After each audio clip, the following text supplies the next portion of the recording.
नमस्कार, मैं रवीश कुमार। समस्या यह है कि किसान दिल्ली आते हैं तब भी कोई नहीं सुनता, मीडिया में आ जाते हैं तब भी किसी को फर्क नहीं पड़ता। ऐसा नहीं है कि सरकार कुछ करने का दावा नहीं करती होगी, उसके तमाम दावों और योजनाओं और उनकी वेबसाइट के बाद भी खेती का संकट जहां तहां से रोज निकल ही आता है। किसान फिर से जंतर मंतर पर आए हैं। मध्य प्रदेश के मंदसौर से अखिल भारतीय किसान संघर्ष समन्वय समिति ने किसान मुक्ति यात्रा निकाली। 6 राज्यों से होते हुए दिल्ली पहुंची। इस यात्रा को देश के 150-200 से अधिक किसान संगठन अपना समर्थन दे रहे हैं। मंच पर किसान नेताओं के अलावा पहली बार आत्महत्या करने वाले किसानों के बच्चों ने भी अपनी व्यथा उस दिल्ली वालों को सुनाई, इस उम्मीद में कि दिल्ली के लोगों को अब भी सुनाई देती होगी।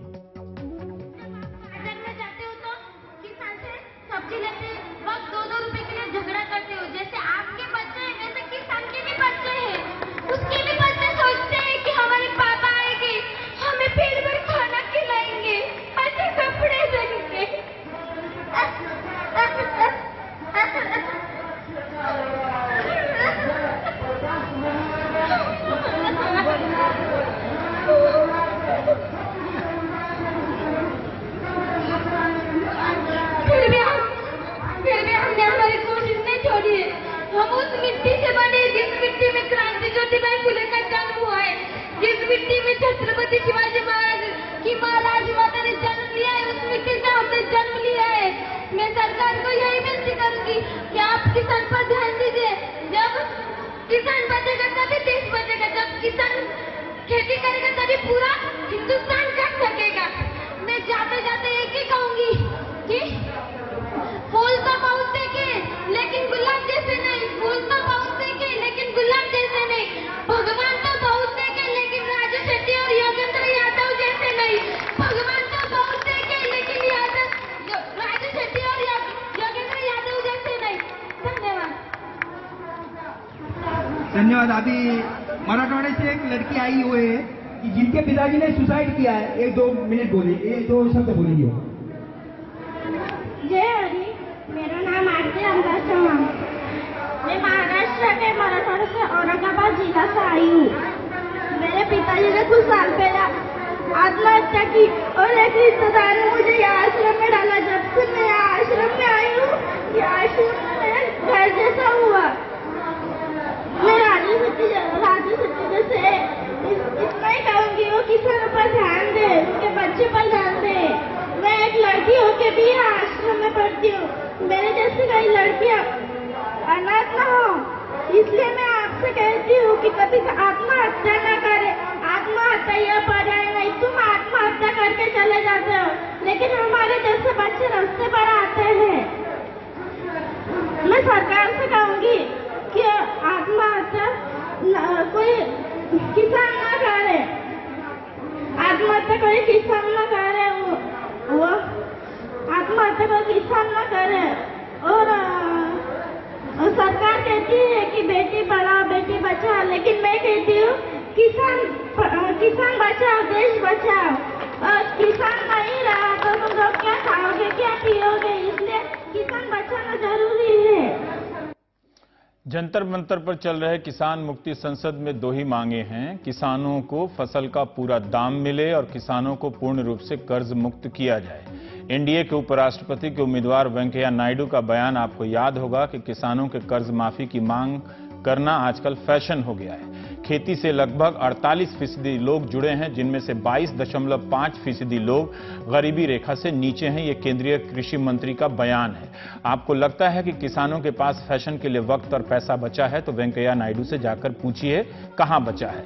इस संसद में कई सांसदों ने हिस्सा लिया। स्वाभिमानी शेतकारी संगठन के राजू शेट्टी, आम आदमी पार्टी छोड़ चुके डॉक्टर धर्मवीर गांधी, सीपीएम के सीताराम येचुरी, मोहम्मद सलीम, तपन कुमार सेन, जेडीयू के शरद यादव, अली अनवर, शिवसेना के अरविंद सावंत, कांग्रेस के बीआर पाटिल। आप दर्शक भी इन सांसद या नेताओं को जानते ही होंगे, मगर इस मंच पर कई किसान नेताओं ने भी भाषण दिया जिन्हें आप नहीं जानते होंगे, जिन्हें हम पत्रकार भी नहीं जानते, मगर वे अपने अपने इलाके में किसानों की आवाज हैं, उनके नेता हैं। ऐलान हुआ कि अब पूरी कीमत और कर्जे से पूर्ण मुक्ति की लड़ाई आर पार होगी।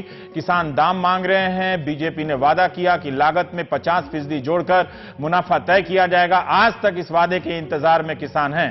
सरकार अब इस वादे पर भी नहीं बोलती, मगर 2022 का एक नया लक्ष्य ले आई है कि किसानों की आमदनी दुगनी होगी। आप जानते हैं इस वक्त किसानों की कितनी आमदनी है?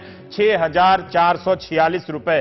ये 5 लोगों के परिवार की आमदनी है। 2022 में इसे 12,000 करने का ख्वाब दिखाया जा रहा है। सरकार को इस वक्त बताना चाहिए कि 2022 में ये पैसा किस काम आएगा। अगर ब्याज वगैरह से जोड़ दें, इन्फ्लेशन से जोड़ दें, तो उसकी क्या औकात रह जाएगी। किसान मांग कर रहे हैं कि अगर 1 क्विंटल गेहूं उगाने में 1500 खर्चा आता है तो 750 रुपया जोड़कर 2250 रुपया अपने वादे के हिसाब से दीजिए। ये लेकिन न्यूनतम समर्थन मूल्य जो है वो 1625 रुपए है। मीडिया में जब भी किसानों की खुदकुशी की खबर आती है तब उसका परिवार उस खबर से गायब रहता है। मरने वाले किसान की पत्नी का संघर्ष और उनके बच्चों पर मनोवैज्ञानिक असर का जिक्र तो कभी आता भी नहीं है।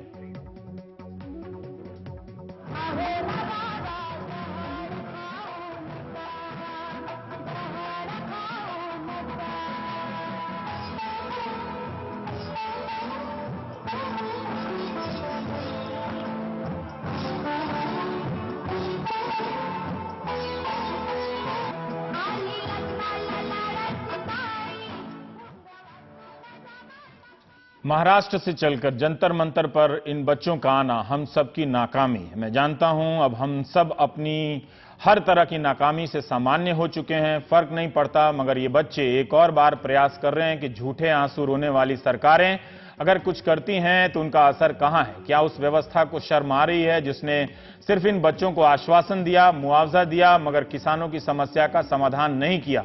कब होगा? नेताओं की आप रैलियां देखिए आजकल, वो हर चुनाव में आलीशान होती जा रही हैं बेशर्म की तरह। उनके पास कहां से इतना पैसा आता है?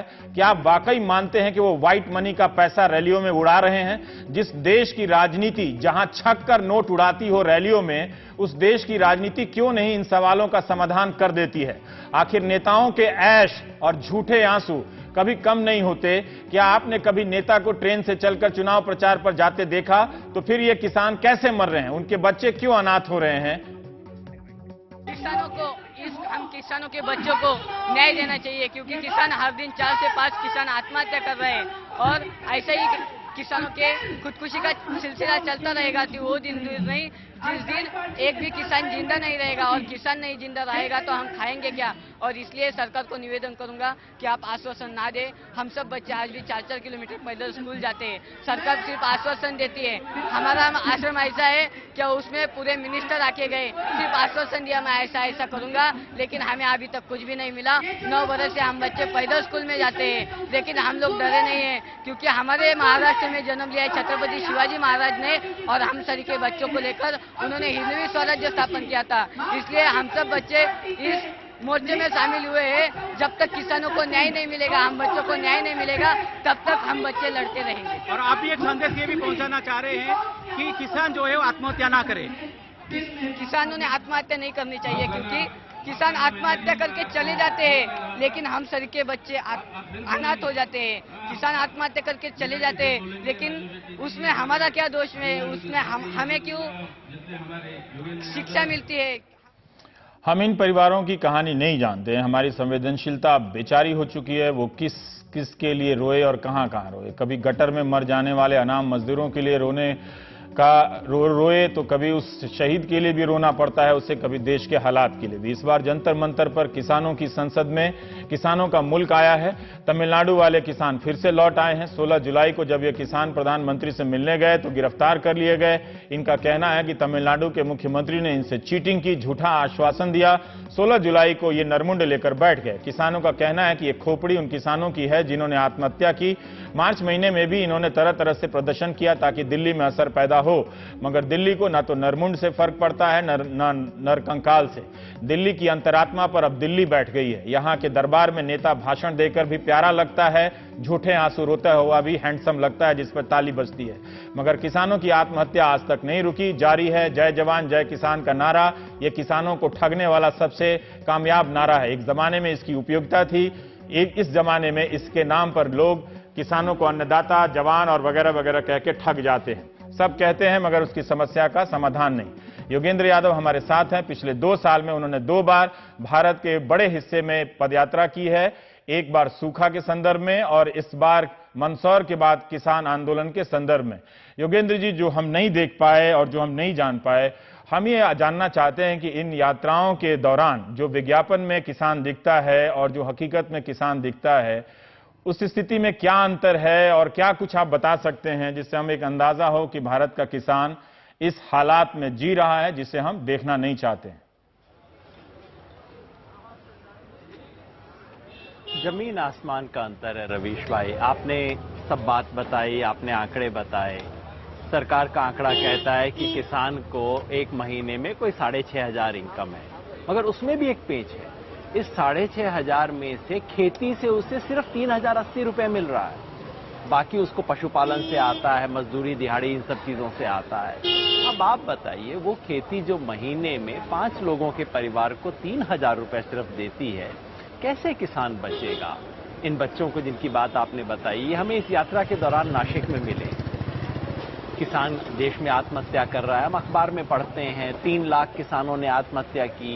ये एक बड़ा सा आंकड़ा दिखता है जिसमें कई सारे जीरो लगे हुए हैं, लेकिन इस हर एक आत्महत्या के पीछे दफन हुए सपने हैं, पीड़ा है, त्रासदी है।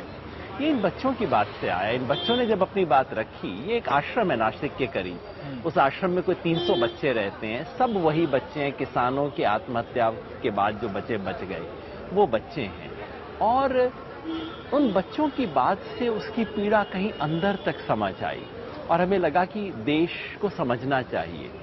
ये बच्चे आके सिर्फ अपनी कहानी नहीं बता रहे, ये जैसा आपने कहा देश की अंतरात्मा पे दस्तक दे रहे हैं।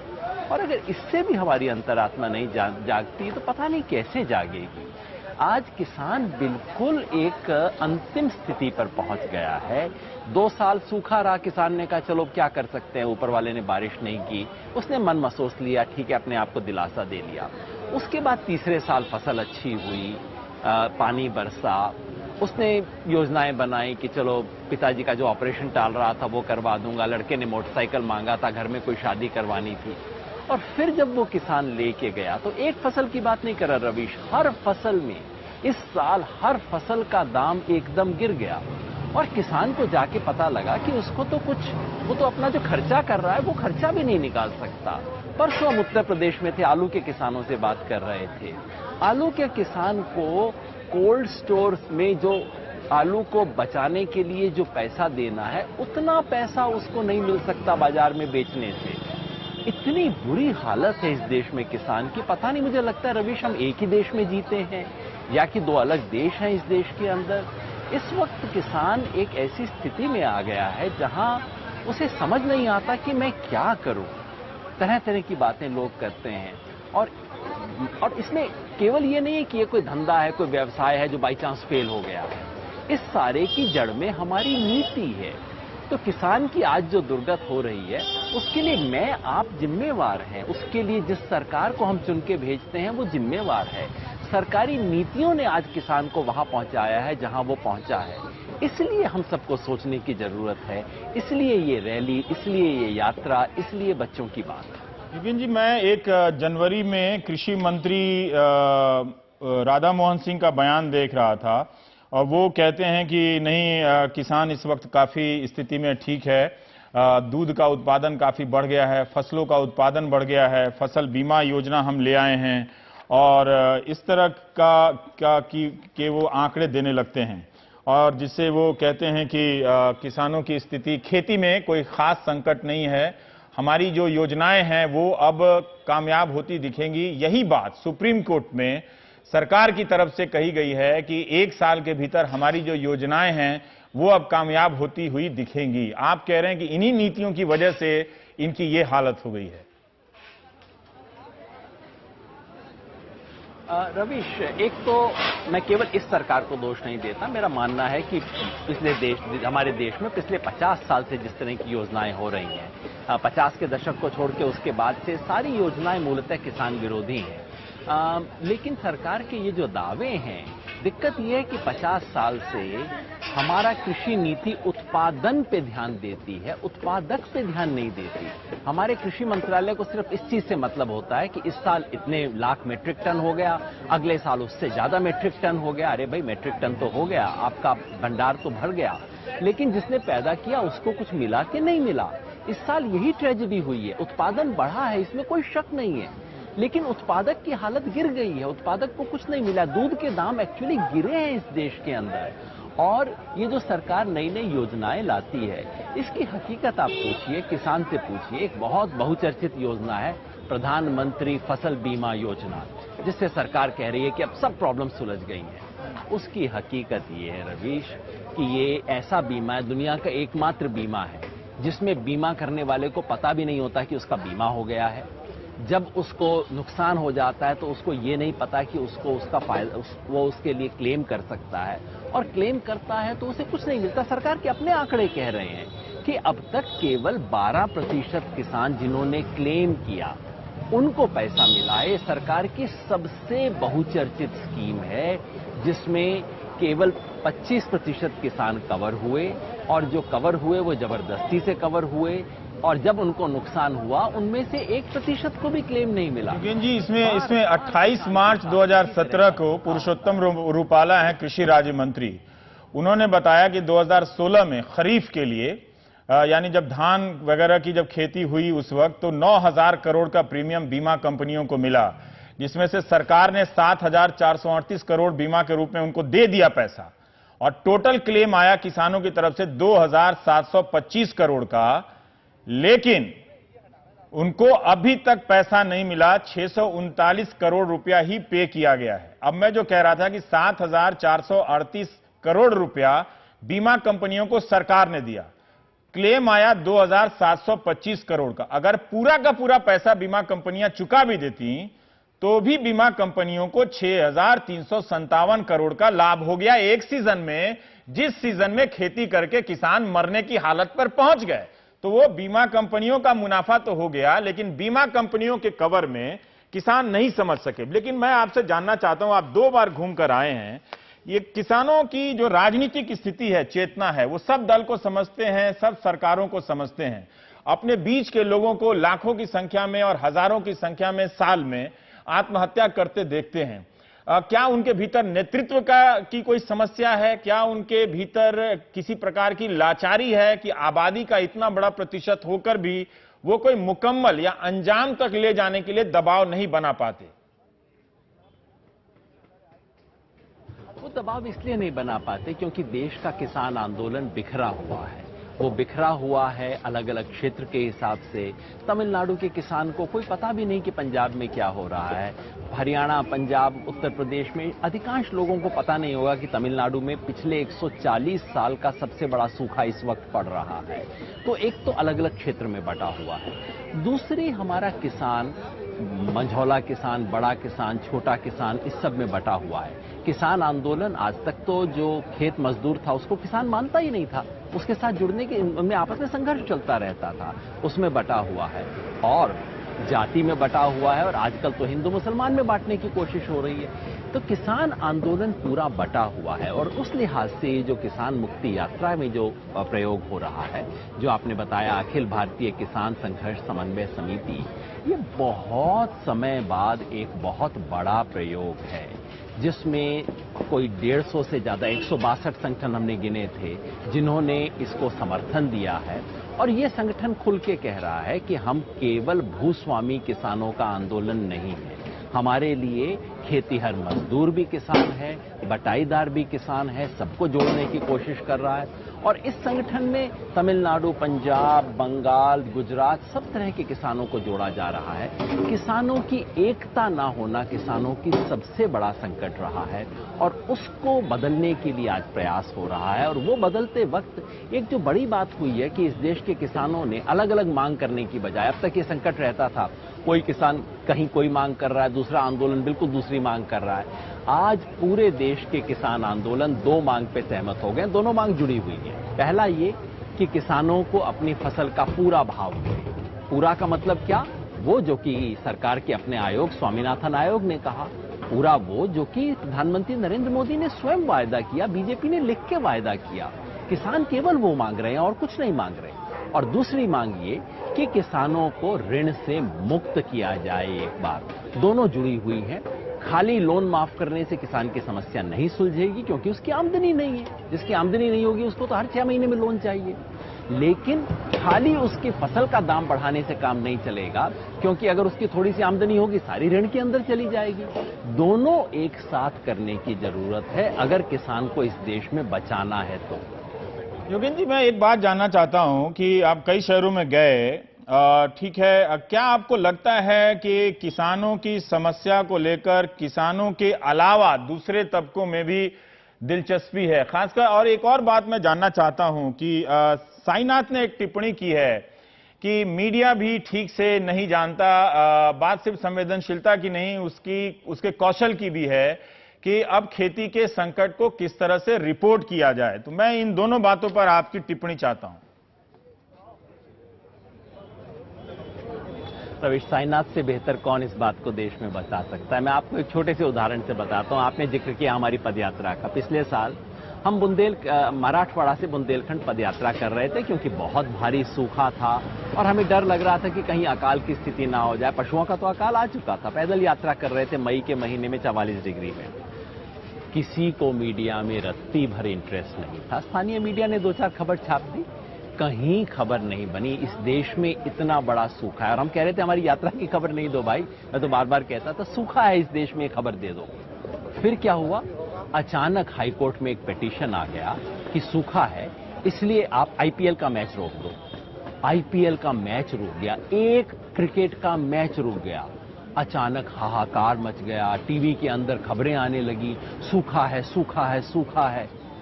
देख के मुझे इतना क्या कहूं, ग्लानि होती थी, गुस्सा आता था कि क्रिकेट का मैच रुक गया तो देश में सूखा है। उस किसान को 10 महीने से फसल नहीं मिली, घर में खाने को नहीं है, तो सूखा नहीं है। ये हमारे मीडिया की स्थिति है। मैं मीडिया वाले लोगों को दोष नहीं देता, किसी व्यक्ति को दोष नहीं देता। पत्रकार अपना धर्म करता है और मैं देखता हूं स्थानीय अखबारों में किसान के दुख दर्द की खबरें छपती हैं, लेकिन ये राष्ट्रीय खबर क्यों नहीं बनती? ये कैसा राष्ट्र है जिसमें इसके 50% लोग हमारे दुख सुख का विषय नहीं है? हमने एक ऐसी दुनिया बना रखी है रवीश, जिसे हम मिडिल क्लास कहते हैं। पता नहीं किसका मिडिल है, भगवान जाने। ये तो मतलब जिसमें इस देश के ज्यादातर लोगों का दुख सुख हमें छू नहीं जाता। मुझे वाकई उस यात्रा करते हुए लग रहा था कि ये सूखा लगता है किसी अफ्रीका में हो रहा है, क्योंकि हिंदुस्तानियों को तो इससे मतलब नहीं, यानी कि शहर में रहने वाले हिंदुस्तानी, जो टीवी के विज्ञापन देखते हैं वो हिंदुस्तानी। ये जोड़ बनाने की जरूरत है। हमारे देश का राष्ट्रवाद महान तब बना था जब हमारे शहर में रहने वाले लोगों को इस देश के गरीब व्यक्ति से एक जुड़ाव पैदा हुआ था। सच्चा राष्ट्रवाद ये है। तमिलनाडु में 140 साल का सबसे भयंकर सूखा पड़ा है। उत्तर प्रदेश वालों को महसूस होता है या नहीं? मेरे लिए राष्ट्रवाद की ये कसौटी है। कितने लोग उत्तर भारत से भाग के जाते हैं, भाई तुम्हारे सूखा पड़ा है, मैं तुम्हारे लिए क्या कर सकता हूं। हम गए 1 महीना पहले वहां, और तमिलनाडु के लोगों को लगा अच्छा आप हमारा हाल पूछने आए, बस और कुछ हम नहीं कर सकते थे, हाल तो पूछने आए। ये राष्ट्रवाद था। आज हम उस सच्चे राष्ट्रवाद को खोते जा रहे हैं। राष्ट्रवाद सिर्फ ये नहीं है कि आप सीमा पे खड़े होकर क्या तलवार भांजते हैं, टीवी स्टूडियो में बैठ के किसको ध्वस्त करने की बात कर देते हैं। राष्ट्रवाद ये है कि मेरे राष्ट्र में जब लोग मर रहे हैं उनके लिए मेरा दिल रोता है नहीं, और मैं कहता हूं कि नहीं कि चलो मैं कुछ छोड़ने को तैयार हूं, कुछ करते हैं इसके बारे में। ये क्यों नहीं बन रहा? एक और सवाल मैं जानना चाहता हूं कि जंतर मंतर पर आप लोग कब तक हैं, और दूसरा किसान नेतृत्व के संदर्भ में मैं आपसे बात करना चाहता हूं।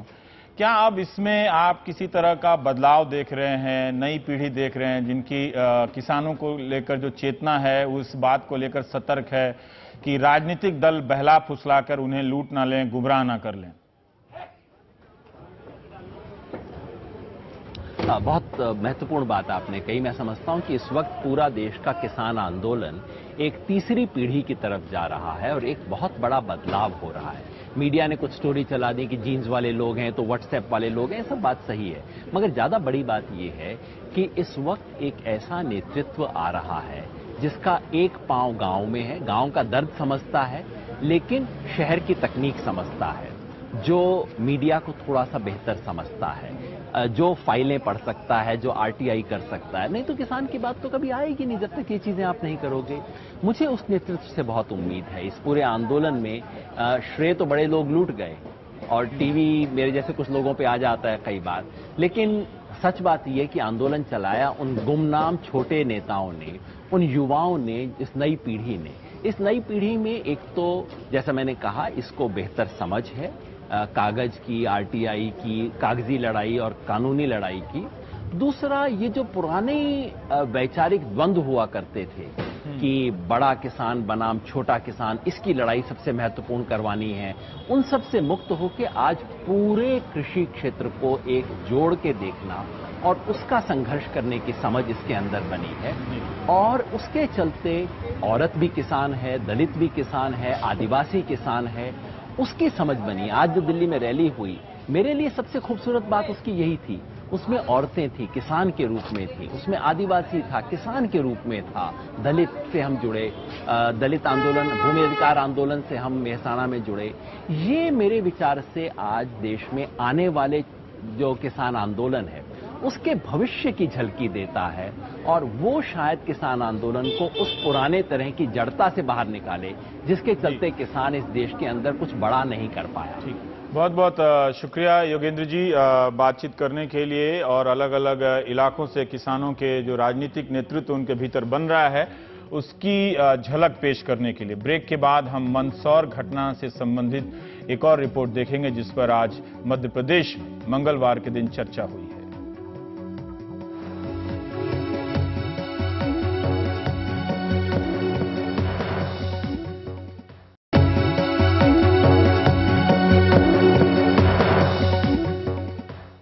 हाल के दिनों में किसानों का सबसे बड़ा आंदोलन मध्य प्रदेश में हुआ, जहां किसान अपनी मांगों के समर्थन में सड़कों पर उतरे।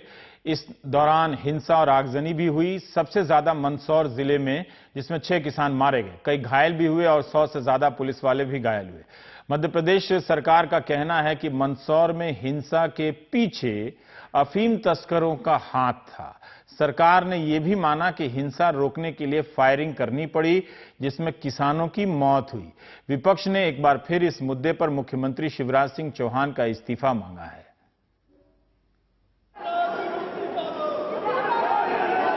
बहुजन समाज पार्टी के 4 विधायक मध्य प्रदेश विधानसभा में बाहर से ही आवाज बुलंद करते पहुंचे। सदन के अंदर सरकार ने मंदसौर हिंसा का दोष अफीम माफिया पर मढ़ दिया। किसानों के मुद्दे पर कांग्रेस के स्थगन प्रस्ताव पर बोलते हुए पंचायत और ग्रामीण विकास मंत्री गोपाल भार्गव ने कहा कि सरकार अफीम के तस्करों के खिलाफ कड़ी कार्रवाई कर रही है और वहीं से ध्यान भटकाने के लिए पूरे किसान आंदोलन को एक हिंसक मोड़ दिया गया। सदन के अंदर गृह मंत्री भूपेंद्र सिंह ने कहा, 6 जून को मंदसौर में पिपलिया मंडी में किसान आंदोलन के दौरान न केवल हाईवे पर चक्का जाम किया गया, बल्कि गाड़ियों में तोड़फोड़ और आगजनी हुई, पुलिस पर पथराव हुआ, जानलेवा हमला किया गया। ऐसे में व्यवस्था बनाए रखने के लिए पुलिस को फायरिंग करनी पड़ी। सदन में यह भी बताया गया कि हिंसा रोकने के प्रयास में 6 लोगों की मौत हुई, 6 घायल हुए। पूरे किसान आंदोलन के दौरान 109 पुलिस अधिकारी एवं कर्मचारी घायल हुए। पुलिस ने 895 आंसू गैस के गोले छोड़े। 29 लोगों को आंदोलन के दौरान चोट आई। पूरे आंदोलन के दौरान लगभग 325 मामले दर्ज किए गए। हालांकि सदन के बाहर अफीम तस्करों और हिंसा पर गृह मंत्री उतने गर्म नहीं थे। शुरुआत में ये आंदोलन किसानों का आंदोलन था और किसानों की समस्याएं जो थी वो जायज समस्याएं थी। कोई भी उनकी नाजायज समस्याएं नहीं थी, जायज समस्याएं थी। बाद में जैसा होता है कि कोई भी आंदोलन, उसमें असामाजिक तत्व उसमें फिर उस आंदोलन में आगे हो जाते हैं, और ये इस आंदोलन में भी यही हुआ कि बाद में ये किसानों की जगह असामाजिक तत्वों के हाथ में चला गया। कांग्रेस इस मुद्दे पर गृह मंत्री से लेकर मुख्यमंत्री का इस्तीफा चाहती है। जब एक जिले का कलेक्टर किसी भी जिले की घटना के लिए दोषी होता है, जैसा मंदसौर का था, एसपी दोषी होता है जैसे मंदसौर का था, तो प्रदेश में घटनाएं घटती है तो मुख्यमंत्री और गृह मंत्री क्यों दोषी नहीं है? क्यों पद पे बने हुए, क्यों इस्तीफा नहीं देना चाहिए? सरकार ने यह भी माना कि 6 महीने में 189 किसानों ने खुदकुशी की है, लेकिन उसके हिसाब से कर्ज की वजह से जान देने वालों की संख्या सिर्फ 6 है। वैसे आंकड़े देने से पहले सरकार ने शायद पूछा नहीं होगा कि क्यों 10 जून के बाद से सीहोर, विदिशा, होशंगाबाद, खंडवा, मंदसौर, सागर, धार, टीकमगढ़ जैसे जिलों से 65 से अधिक किसानों ने कर्ज, फसल खराब होने, फसल बीमा का मुआवजा नहीं मिलने, बिजली के मनमाने बिल को लेकर आत्महत्या कर ली। जो मंत्री जी अपने सिनेमा हॉल में बैठकर ट्यूबलाइट के टिकट काट रहे थे, अगर वो अपने जिले सागर के राहतगढ़ में परशुराम साहू के घर हो आते तो उन्हें पता लगता कि क्यों साहूकार से लिए 2 लाख रुपए के कर्जे ने उन्हें जहर पीने पर मजबूर कर दिया। कर्ज आके मारा, उनके पास में सो बताया कि 2.5-3 लाख रुपया कर्ज, इसलिए हमने गोली खा। खुद मुख्यमंत्री के गृह जिले सीहोर में सबसे ज्यादा 10 किसानों ने खुदकुशी की है। सरकार के लिए कर्ज से मौत का आंकड़ा 6 हो, लेकिन पूछते सूरज सिंह गुर्जर के परिवार से क्यों उन्होंने पथरिया गांव में अपने खेत में ही फंदे से लटककर जान दे दी। लोड था इन पे पूरा परिवार का, यार क्या होगा फसल के साथ। फिलहाल सरकार की मंशा मंदसौर पर साफ है, उसे अफीम तस्करों की कारस्तानी बताओ, कर्ज से मौत के आंकड़ों में बाजीगरी दिखाओ। मंदसौर फायरिंग मामले में रिटायर्ड जज जेके जैन अपनी जांच रिपोर्ट सौंपेंगे। ये और बात है कि नोटिस दिए जाने के बावजूद पिछले हफ्ते भर में इस 1 सदस्यीय कमीशन के सामने कोई गवाह अपनी गवाही दर्ज कराने नहीं पहुंचा है। वैसे सरकार जिस तरह मंदसौर फायरिंग मामले में अपने दाग धोने में जुटी है, कर्ज से खुदकुशी करने वाले किसानों के मामले में लीपापोती करने में जुटी है, लगता तो नहीं है कि उसकी मंशा बहुत साफ है। भोपाल से कैमरा पर्सन रिजवान खान के साथ अनुराग द्वारी, एनडीटीवी इंडिया।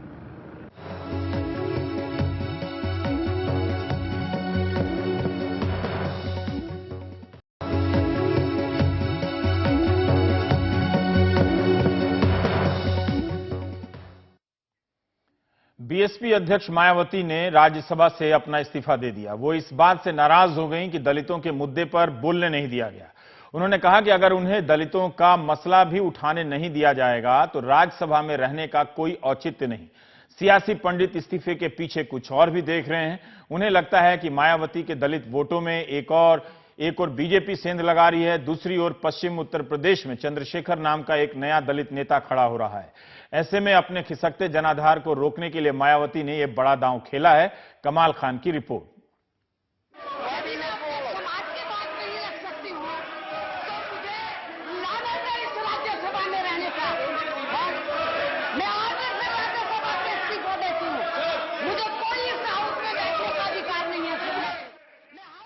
उनके समर्थक कहते हैं कि दलितों पे हो रहे जुल्म को 3 मिनट में नहीं बताया जा सकता। मायावती ने दलितों की खातिर कुर्सी को ठोकर मार दिया, लेकिन सियासत के जानकार कहते हैं कि अगर वो ऊना कांड से लेके सहारनपुर कांड तक किसी बड़े दलित मुद्दे पे इस्तीफा देती तो उसका ज्यादा असर होता। समय को लेकर के और संसद से त्यागपत्र दिया जाना ये दलित राजनीति के लिए कोई बहुत अच्छे संकेत नहीं हो। संसदीय इतिहास की मुझे लगता है शायद पहली घटना हो कि समय न मिलने के कारण किसी सदस्य ने राज्यसभा अथवा लोकसभा को त्याग दिया। मायावती के लिए यूपी की दलित राजनीति में नई चुनौतियां खड़ी हो गई हैं। बीजेपी दलित वोट में सेंध की लगातार कोशिश में है। अप्रैल 2015 में पीएम मोदी ने मुंबई में अंबेडकर इंटरनेशनल सेंटर का उद्घाटन किया। नवंबर 2015 में सरकार ने 26 नवंबर को संविधान दिवस मनाने का ऐलान किया। नवंबर 2015 में ही 10 किंग हेनरी रोड लंदन में अंबेडकर म्यूजियम का उद्घाटन हुआ। दिसंबर 2015 को अंबेडकर की याद में सिक्के जारी किए। जनवरी 2016 में गणतंत्र दिवस परेड में अंबेडकर का टैब्लू शामिल किया। मार्च 2016 में दिल्ली में अलीपुर रोड पे अंबेडकर स्मारक की बुनियाद रखी गई। अप्रैल 2016 में अंबेडकर जयंती पे सार्वजनिक अवकाश की घोषणा की। जून 2017 को दलित नेता रामनाथ कोविंद को राष्ट्रपति पद का उम्मीदवार घोषित किया। दूसरी तरफ पश्चिमी यूपी में चंद्रशेखर एक नया दलित चेहरा बन के उभरा है। वहां दलितों में उसकी दीवानगी देखी गई है। दिल्ली में जंतर मंतर पे उसकी आवाज पे पहुंचे बड़े हुजूम ने मायावती को झटका दिया है। यही नहीं, मायावती को अपनों के जाने का नुकसान भी हुआ है। उनके करीब दर्जन भर बड़े नेता यूपी विधानसभा चुनाव से पहले उनका साथ छोड़ गए। उनका जनाधार बड़ी तेजी से खिसका है। अब उस दलित वोट को जो उनका अपना आधार है उसको पाना चाहती हैं, और इसके लिए उन्होंने मुद्दा सहारनपुर से बड़ा मुद्दा कोई नहीं हो सकता था। उसमें एक और चुनौती उनके सामने है कि जो नेता उभरा है वहां पर चंद्रशेखर, जिसने इस पूरे आंदोलन का नेतृत्व किया, वो इनका जनाधार खींचे ले रहा है। उस जनाधार, अब ये चुनौती ये है कि कैसे उससे अपना जनाधार बचाएं। मायावती के इस्तीफे से भविष्य के गठबंधन के कुछ दरवाजे खुलते भी नजर आते हैं। दोनों सदनों में मायावती को इस मुद्दे पे समर्थन मिला। राज्यसभा में विपक्ष के नेता गुलाम नबी आजाद ने उनको इस्तीफा नहीं देने के लिए मनाने की कोशिश की। रूलिंग पार्टी बीजेपी के लोगों ने उन्हें बोलने नहीं दिया। बीजेपी बराबर उनकी हुटिंग करते रहे, उनको चूंकि बोलने ही नहीं दिया। हम तो अपना रास्ता बनाए, उनकी मदद के लिए आए, लेकिन उनको बिल्कुल बोलने नहीं दिया, जिसकी वजह से उनको बहुत तकलीफ हो गई है। मायावती की अपनी ताकत भी कमजोर हुई है। उनके पास लोकसभा में कोई सांसद नहीं है, राज्यसभा में सिर्फ 6 हैं और यूपी विधानसभा के इस चुनाव में उनकी पार्टी के सिर्फ 19 विधायक जीते हैं। कमजोर पड़ी ताकत उन्हें गैर बीजेपी गठबंधन का हिस्सा बना सकती है। सारा मामला ये है कि वो उससे बड़ी लकीर खींच देना चाहती है इस्तीफा दे करके, और ये संदेश देना चाहती हैं कि दलितों के हित के लिए सिर्फ वही सोचती हैं, अपने समाज के लिए सिर्फ वही सोचती हैं। और दूसरी बात यह है कि वो विपक्ष में अपनी एक मजबूत स्थिति करना चाहती हैं, जिससे यदि मान लीजिए कोई समझौता होता है तो उनकी लकीर बड़ी रहे। मायावती अपने इस इस्तीफे से अपने खिसकते हुए दलित जनाधार को दोबारा हासिल करने की कोशिश कर रही हैं। साथ ही भविष्य की गठबंधन की राजनीति के कुछ नए दरवाजे खुलने के भी संकेत दे रही हैं। आने वाले दिनों में उनके इस इस्तीफे का असर यूपी की राजनीति में जरूर नजर आएगा। दिल्ली में हृदय जोशी और लखनऊ में कैमरामैन राजेश गुप्ता के साथ कमाल खान, एनडीटीवी इंडिया।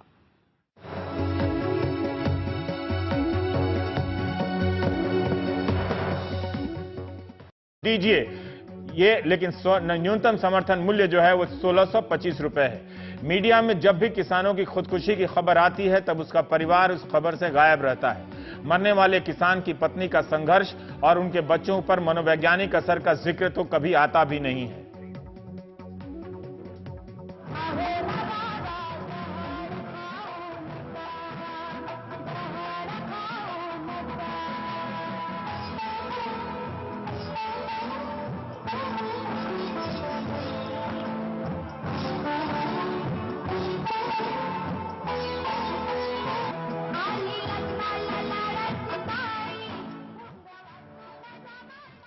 महाराष्ट्र से चलकर जंतर मंतर पर इन बच्चों का आना हम सब की नाकामी है। मैं जानता हूं अब हम सब अपनी हर तरह की नाकामी से सामान्य हो चुके हैं, फर्क नहीं पड़ता, मगर ये बच्चे एक और बार प्रयास कर रहे हैं कि झूठे आंसू रोने वाली सरकारें अगर कुछ करती हैं तो उनका असर कहां है। क्या उस व्यवस्था को शर्म आ रही है जिसने सिर्फ इन बच्चों को आश्वासन दिया, मुआवजा दिया, मगर किसानों की समस्या का समाधान नहीं किया? कब होगा? नेताओं की आप रैलियां देखिए आजकल, वो हर चुनाव में आलीशान होती जा रही हैं बेशर्म की तरह। उनके पास कहां से इतना पैसा आता है? क्या आप वाकई मानते हैं कि वो व्हाइट मनी का पैसा रैलियों में उड़ा रहे हैं? जिस देश की राजनीति जहां छक कर नोट उड़ाती हो रैलियों में, उस देश की राजनीति क्यों नहीं इन सवालों का समाधान कर देती है? आखिर नेताओं के ऐश और झूठे आंसू कभी कम नहीं होते? क्या आपने कभी नेता को ट्रेन से चलकर चुनाव प्रचार पर जाते देखा? तो फिर ये किसान कैसे मर रहे हैं? उनके बच्चे क्यों अनाथ हो रहे हैं? हम किसानों के बच्चों को न्याय देना चाहिए, क्योंकि किसान हर दिन 4 से 5 किसान आत्महत्या कर रहे हैं और ऐसा ही किसानों के खुदकुशी का सिलसिला चलता रहेगा। तो वो दिन दूर नहीं जिस दिन एक भी किसान जिंदा नहीं रहेगा, और किसान नहीं जिंदा रहेगा तो हम खाएंगे क्या? और इसलिए सरकार को निवेदन करूंगा कि आप आश्वासन ना दे। हम सब बच्चे आज भी 4-4 किलोमीटर पैदल स्कूल जाते हैं, सरकार सिर्फ आश्वासन देती है। हमारा आश्रम ऐसा है कि उसमें पूरे मिनिस्टर आके गए, सिर्फ आश्वासन दिया मैं ऐसा ऐसा करूंगा, लेकिन हमें अभी तक कुछ भी नहीं मिला। 9 बरस से हम बच्चे पैदल स्कूल में जाते हैं, लेकिन हम लोग डरे नहीं है, क्योंकि हमारे महाराष्ट्र में जन्म लिया है छत्रपति शिवाजी महाराज ने, और हम सभी के बच्चों को लेकर उन्होंने हिंदवी स्वराज्य स्थापन किया था। इसलिए हम सब बच्चे इस मोर्चे में शामिल हुए हैं। जब तक किसानों को न्याय नहीं मिलेगा, हम बच्चों को न्याय नहीं मिलेगा, तब तक हम बच्चे लड़ते रहेंगे। और आप भी एक संदेश ये भी पहुंचाना चाह रहे हैं कि किसान जो है वो आत्महत्या ना करे। किसानों ने आत्महत्या नहीं करनी चाहिए, क्योंकि किसान आत्महत्या करके चले जाते हैं, लेकिन हम सभी के बच्चे अनाथ। मैं राजू सचिव से इतना ही कहूँगी, वो किसानों पर ध्यान दे, उनके बच्चे पर ध्यान दे। मैं एक लड़की होके भी आश्रम में पढ़ती हूँ, मेरे जैसी कई लड़कियाँ अनाथ ना हो, इसलिए मैं आपसे कहती हूँ कि कभी आत्महत्या न करे। आत्महत्या यह पड़ जाए नहीं, तुम आत्महत्या करके चले जाते हो, लेकिन हमारे जैसे बच्चे रास्ते पर आते हैं। मैं सरकार से कहूँगी कि आत्महत्या कोई किसान न करे, आत्महत्या कोई किसान न करे, वो आत्महत्या कोई किसान न करे। और सरकार कहती है कि बेटी पढ़ाओ बेटी बचाओ, लेकिन मैं कहती हूँ किसान बचाओ देश बचाओ। किसान नहीं रहा तो तुम लोग क्या खाओगे, क्या पियोगे? इसलिए किसान बचाना जरूरी है। जंतर मंतर पर चल रहे किसान मुक्ति संसद में दो ही मांगे हैं। किसानों को फसल का पूरा दाम मिले और किसानों को पूर्ण रूप से कर्ज मुक्त किया जाए। एनडीए के उपराष्ट्रपति के उम्मीदवार वेंकैया नायडू का बयान आपको याद होगा कि किसानों के कर्ज माफी की मांग करना आजकल फैशन हो गया है। खेती से लगभग 48% लोग जुड़े हैं, जिनमें से 22.5% लोग गरीबी रेखा से नीचे हैं। ये केंद्रीय कृषि मंत्री का बयान है। आपको लगता है कि किसानों के पास फैशन के लिए वक्त और पैसा बचा है तो वेंकैया नायडू से जाकर पूछिए कहां बचा है। इस संसद में कई सांसदों ने हिस्सा लिया। स्वाभिमानी शेतकारी संगठन के राजू शेट्टी, आम आदमी पार्टी छोड़ चुके डॉक्टर धर्मवीर गांधी, सीपीएम के सीताराम येचुरी, मोहम्मद सलीम, तपन कुमार सेन, जेडीयू के शरद यादव, अली अनवर, शिवसेना के अरविंद सावंत, कांग्रेस के बीआर पाटिल। आप दर्शक भी इन सांसद या नेताओं को जानते ही होंगे, मगर इस मंच पर कई किसान नेताओं ने भी भाषण दिया जिन्हें आप नहीं जानते होंगे, जिन्हें हम पत्रकार भी नहीं जानते, मगर वे अपने अपने इलाके में किसानों की आवाज हैं, उनके नेता हैं। ऐलान हुआ कि अब पूरी कीमत और कर्जे से पूर्ण मुक्ति की लड़ाई आर पार होगी। किसान दाम मांग रहे हैं। बीजेपी ने वादा किया कि लागत में 50% जोड़कर मुनाफा तय किया जाएगा। आज तक इस वादे के इंतजार में किसान हैं।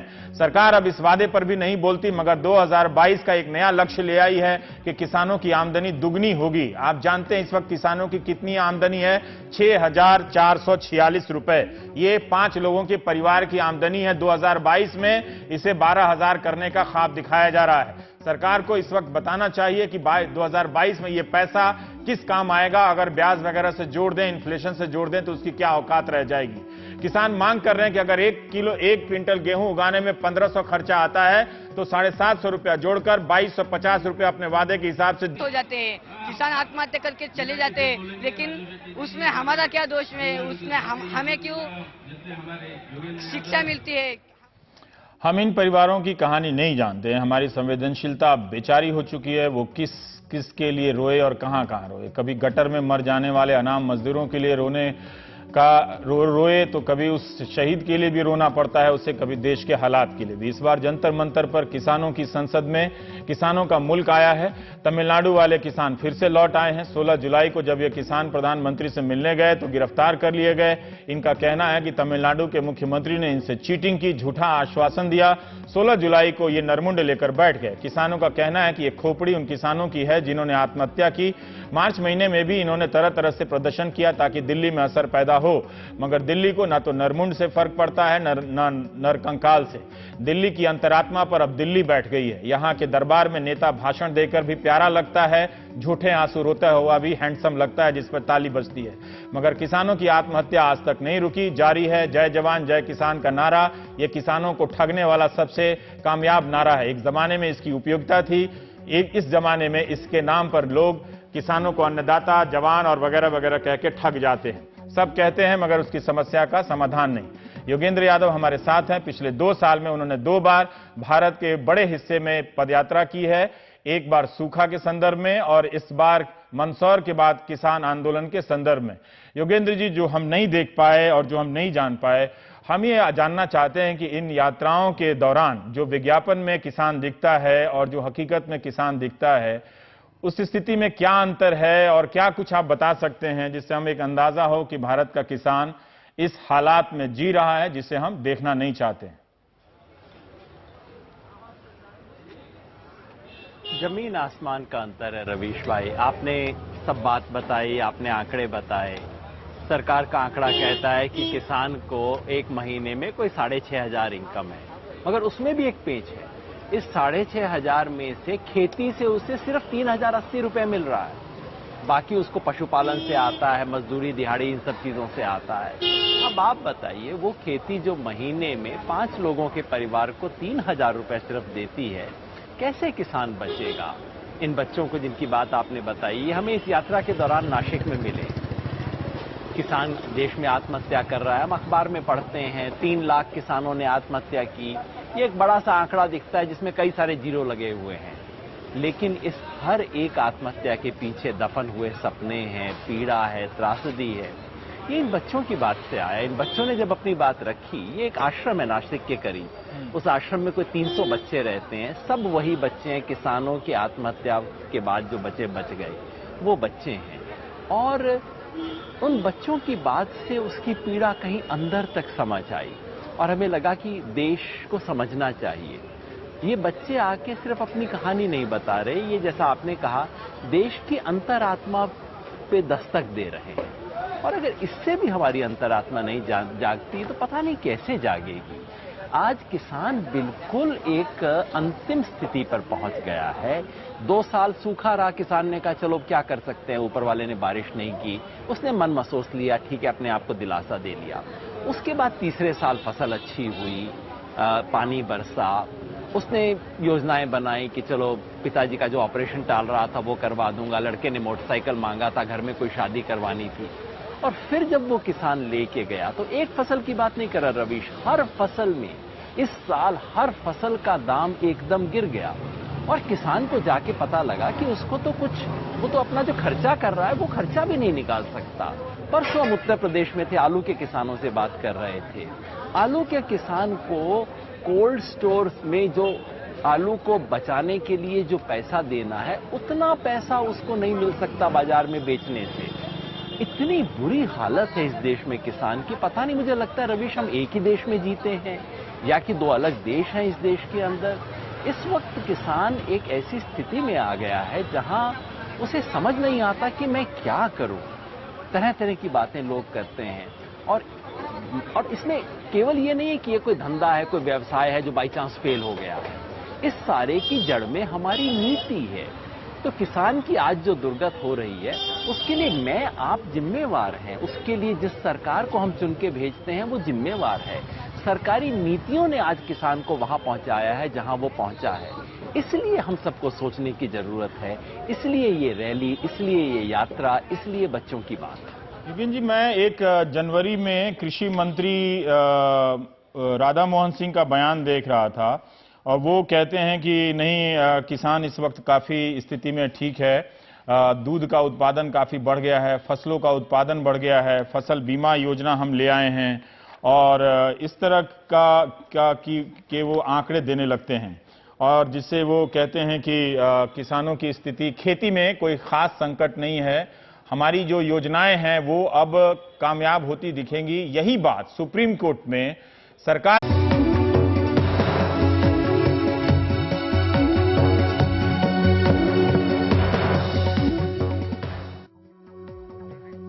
नमस्कार, मैं रवीश कुमार। समस्या यह है कि किसान दिल्ली आते हैं तब भी कोई नहीं सुनता, मीडिया में आ जाते हैं तब भी किसी को फर्क नहीं पड़ता।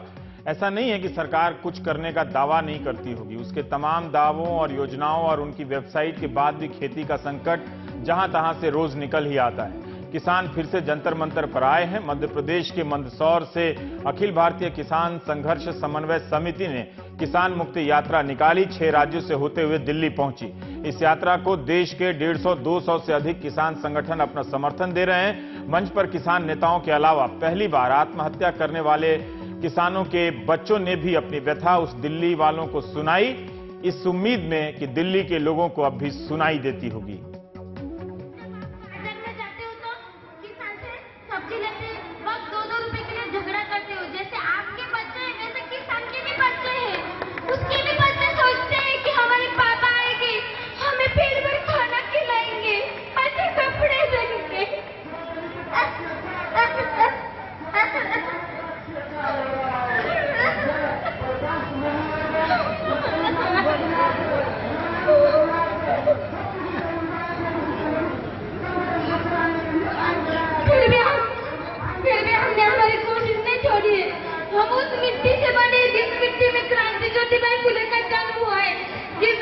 छत्रपति शिवाजी महाराज की महाराज माता ने जन्म लिया है, उस मिट्टी से हमने जन्म लिया है।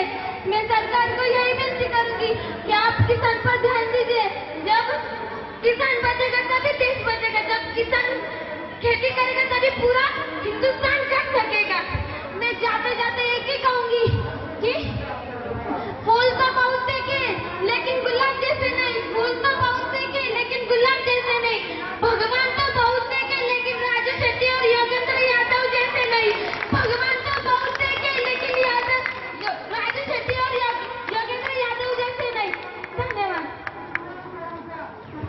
धन्यवाद। अभी मराठवाड़े से एक लड़की आई हुई है, कि जिनके पिताजी ने सुसाइड किया है, 1-2 मिनट बोलिए, 1-2 शब्द बोलिए।